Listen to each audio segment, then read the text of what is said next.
Hello, my friends and future funeral professionals, and welcome back to another episode of Megan's Study Guide to the NBE. My name is Megan Opachensky, and for this episode, we are going to be covering a very, very vital subject for your science portion of your NBE. Now, we've done a little bit of RA, but I decided to go ahead and just focus on color theory on its own because truthfully, you're going to see a lot of it, and they do it in a sneaky way, and you'll see what I'm talking about. So I found a really good Quizlet, and as always, I like to go ahead and I like to credit the creator. This one is by Holly. I do not know how to pronounce the last part, so it's Holly, Slobodnik, and it's a pretty good set. We've got 46 terms, or cards, if you will.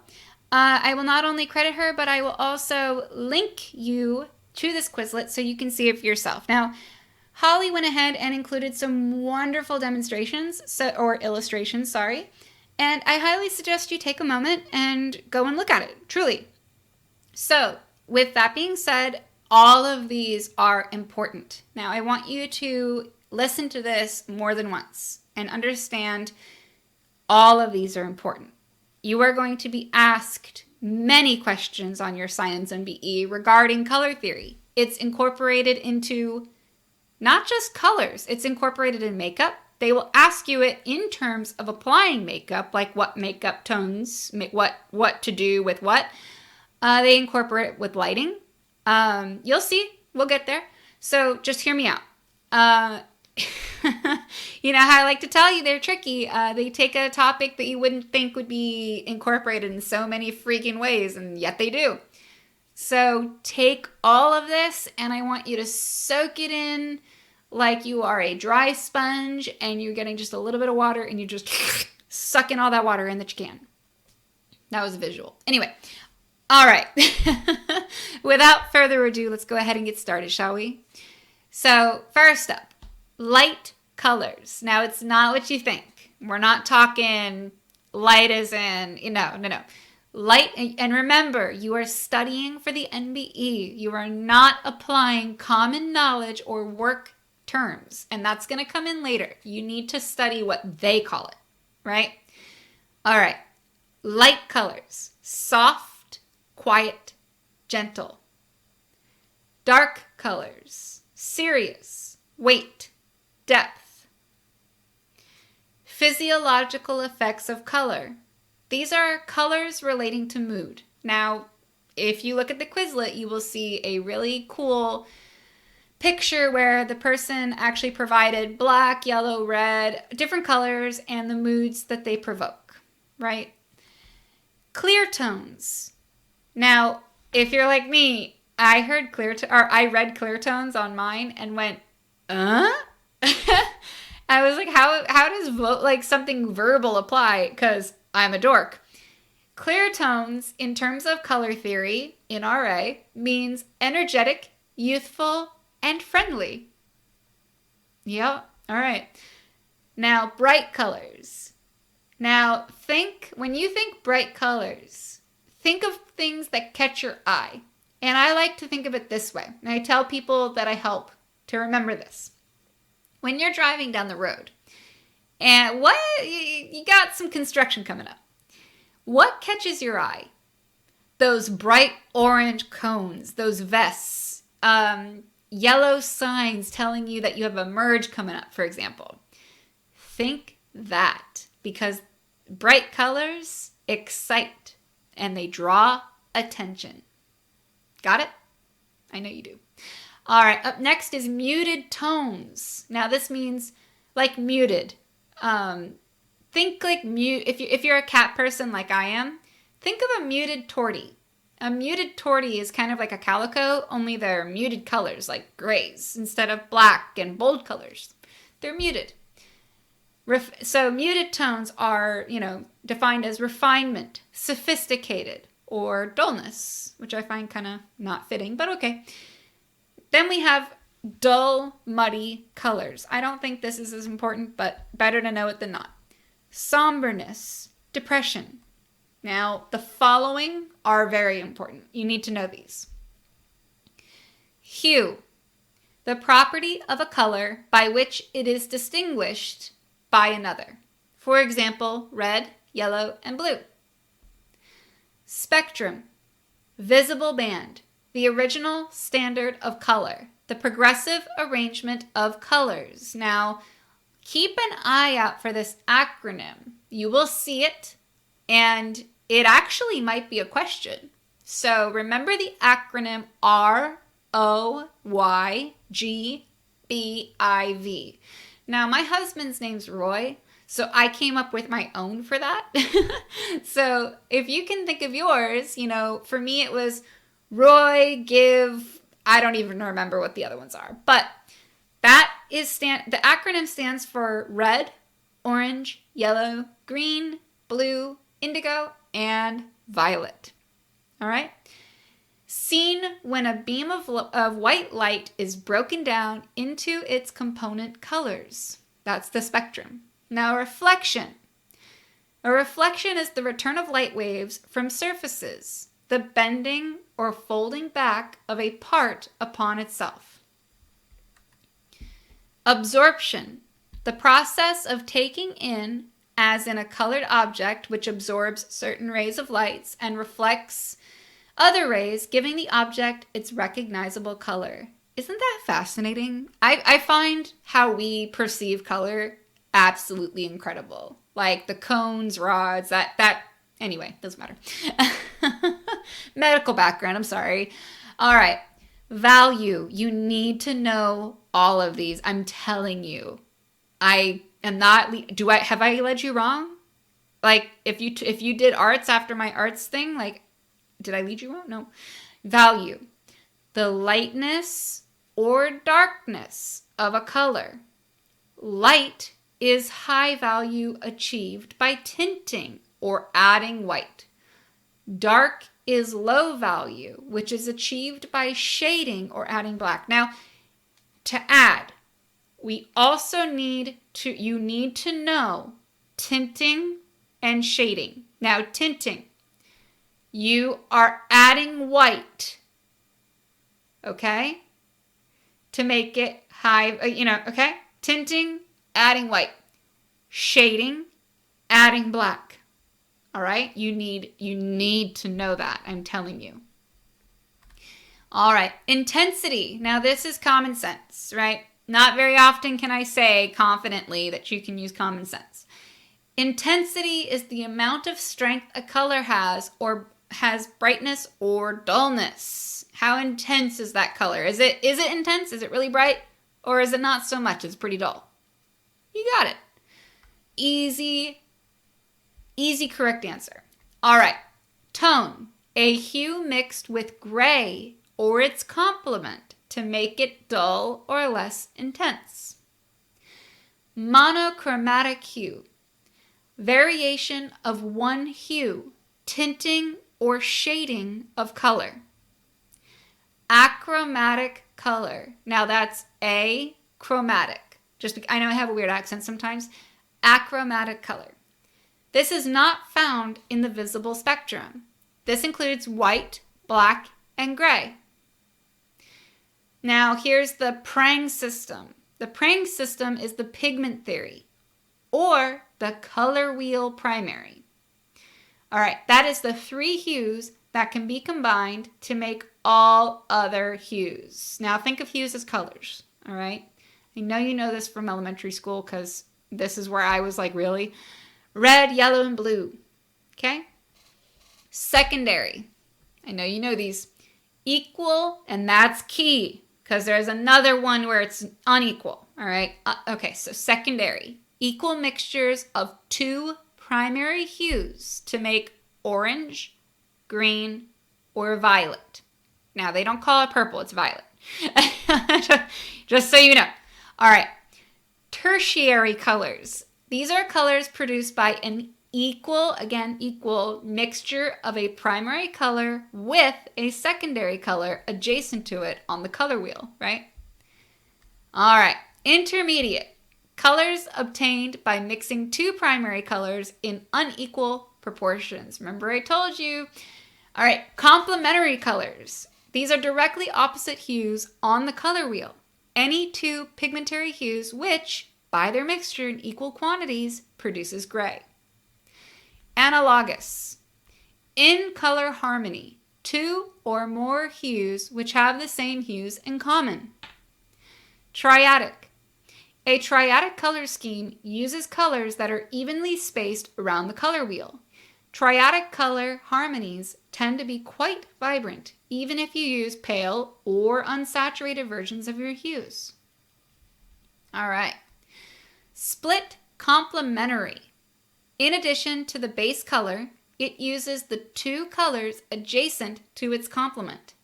This color scheme has the same strong visual contrast as the complementary color, but has less tension, Rectangular tetradic. Any four colors with a rectangular relationship on the color wheel, like double complements. Now, the following two, the rectangular and square, don't worry too much about it. Chances are low. Square. In a square color harmony, we use a combination of four colors that are equally spaced. So instead of the other one being rectangular, right? Equally spaced around the color wheel. For example, orange to yellow to green to blue and violet. Now I'm going to branch out. I'm going to jump in. Look at my Quizlet link. If you go and look, this is why I picked this Quizlet. This person went above and beyond and deserves all of the kudos in the world. Not only did they give you extremely great terminology and the explanations, they also give you phenomenal diagrams. Like the pictures are perfect for it. So please take a moment, even if it's once, okay? All right. The next following ones are extremely important. We're getting to the light, okay? Lighting. Well, not light at the end of the tunnel, but lighting. They will ask you questions on your science exam about lighting in your funeral home, okay? So you need to know these. Juxtaposition, simultaneous contrasts, any two hues placed near each other. If they are complements, they enrich each other. If they are not complements, they will dull one another. Color in illumination. Here we go with light, guys. Using light to enhance or slightly change the color of the cosmetics of the deceased. See how I told you at the beginning, like they incorporate color theory in, they straight up ask you color theory. They will also put it into makeup and they will put it into lighting in your funeral home. Like they know no bounds and it's rude. Not gonna lie to you. All right. Incandescent light, you need to know this. Incandescent light, the light produced by an electric filament bulb. Used most often, it is also high in yellow. All of that is important. All of that is a way to be asked. They could ask you, what kind of lighting is used most often? Incandescent light. What kind of lighting is high in yellow? Incandescent light. What light is produced by an electric filament bulb? Incandescent light. Get my point? Okay. Might have really helped you just now. FYI. All right. Fluorescent lighting. Tubular bulb where phosphorus changes electric current into light. Many funeral homes, I don't even know what that was. Many funeral homes will have white incandescent lighting, but those lights can be enhanced by full or partially painted lights in colors such as red, pinks, or blues. That can be asked in ways such as, what is a tube? And this may or may not really help you. Tubular bulb, where phosphorus changes electric current into light, is fluorescent lighting. Many funeral homes have white incandescent lighting, but those lights can be, the first line. The first line is incredibly important. Not going to say anything else because I don't want to lose my license. Hue, the color of the illumination given off by the bulb. It can be achieved with the bulb alone, in parentheses, white. Using painted bulbs as described above, aka reds, pinks, or blues, or by a transparent film that is placed around the bulb. Now, Just a side note, the funeral home I did my apprenticeship at for funeral directing, we actually had the film go over the glass, not over the bulb. Like the bulb was set behind it. So it was just a lot easier. Anyway, brilliance dash chroma. The brightness of the illumination or the bulb wattage. Saturation. A visual aspect indicating the vividness of the hue and the degree of difference from gray. Additive method. Mixing colored light together to create another light. Now, just like you have an additive, there's going to be a subtractive, right? So the subtractive method. The process of diminishing the wavelengths by superimposing two or more color transparencies over the same light source, thereby reducing the absorption of the colors in the light. Now, the next few are actually formed as questions, and I think they're really useful because they give you an idea of what they might ask you on your MBE. All right, so you can either stop listening and re-listen to the others or listen to this once and get an idea of what to expect. So, number 1, primary lighting in the prep area is blank lighting. In parentheses, cool, blue, white light. These bright lights used with a diffuser provides less shadows and is better for close arterial and restorative work. The answer is fluorescent. Primary lighting in the prep area is fluorescent lighting. In a perfect world, and oh my gosh, that is so how the NBE puts their questions together. In a perfect world, the prep area, or at least where cosmetics are being performed, should have auxiliary lighting with blank. This will assure that the cosmetic artist that the colors used are a good match for the desired effect. The answer is incandescent bulbs. In a perfect world, the prep area, or at least where cosmetics are performed, should have auxiliary lighting with incandescent bulbs. All right, the best placement for this auxiliary, in parentheses, incandescent lighting, is as blank from a wall as possible so as to not reflect the light from the wall onto the body. Now, common sense, guys. Would you want it close to a wall? No. You would want it far away. The best placement for this auxiliary lighting is as far away from the wall as possible. All right. If the reposing room has a blank or dimmer switch, so should the auxiliary lighting have it gives you the answer in this one. It's a rheostat, RHEOSTAT, or dimmer switch. It's a rheostat. All right. Most commonly used lighting is blank, parentheses, lamp lighting. This is done most because of the expenses involved in ceiling fixtures. Like those are stupid expensive. And it is the way it has always been done syndrome. Oh, that is such a funeral home saying.